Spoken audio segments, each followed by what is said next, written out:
I'll now demonstrate how to make crossword exercises. The exercises are meant to follow a video and text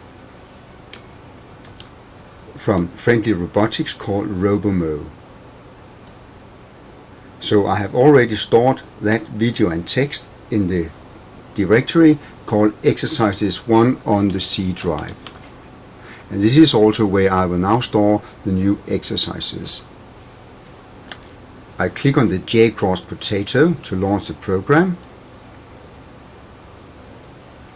The first step is to save it in the directory that I have made ready, the Exercises 1 directory. I'll call the file Cross1. And this is not the final file, but this is the data file that can be used for later on editing and changing the actual crossword. I also want from the beginning to ensure that I have the navigation set right in the program. So I go up to the buttons where there is a set the configuration screen button, and there I want to have a look at the next exercise. My next exercise I have decided will be called Match 1, match1.htm. I want to have a contents button that will link to an index.htm, and there will be a back button. I will now click Save and OK. Usually the most difficult thing when creating crossword exercises is to create the actual grid, but in Hot Potatoes that can be done automatically.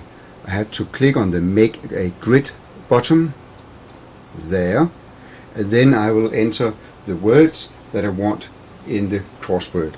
I start with writing automatically.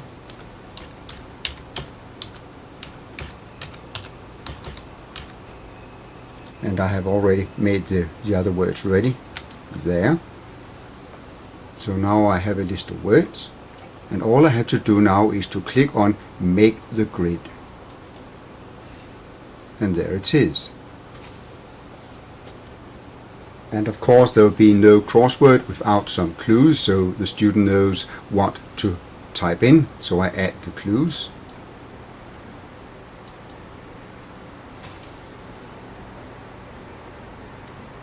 The first clue is for the word automatically, and I type in opposite of manually. Okay. The next clue is for the word safe.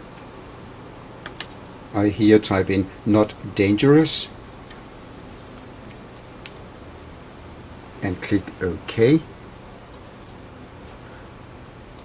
I just need to continue this process for all the words. I have completed all the words across. I do the same with the words down, completely, fully.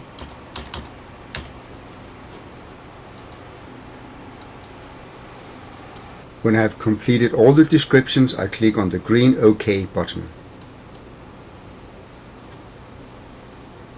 It is now time to save again.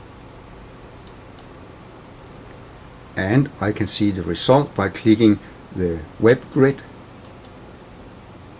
I will call it Cross1, and it is HTML. It is an HTML file, and I can view it in my browser. I have to permit it to show it. Yes, and there it is.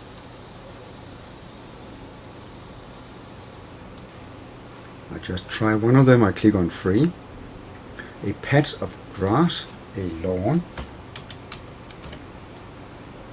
Enter. 6. Not dangerous. I can get a hint. Safe. Yep. I click enter. I now have 3 files saved in the Exercises 1 file area. The Cross1, which is the one I've just made. The Cross1, which is a data file that has all the information about the crossword, where I can go in and edit words. The index_en, which is a text and video file that will link to the Cross1 file. But I would also like to have an overall index file that can be used for navigation. A simple index page could be used for navigation. This one is made with front page. I need to save it first of all in the directory, and it will have to be this computer, local disk, exercises 1, and this is where it belongs. Index. I want to link to the pools website. In the first link I type in freew languages.dk, right? Then I want to link to the video and text dealing with friendly robotics, the RoboMo. That is the one called index en there.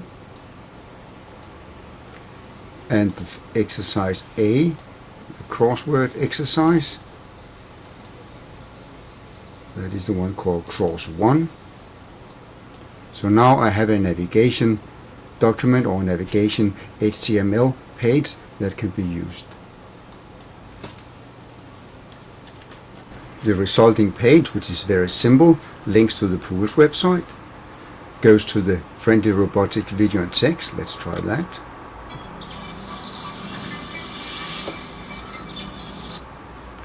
If I go back, the crossword exercise that we just made, there it is.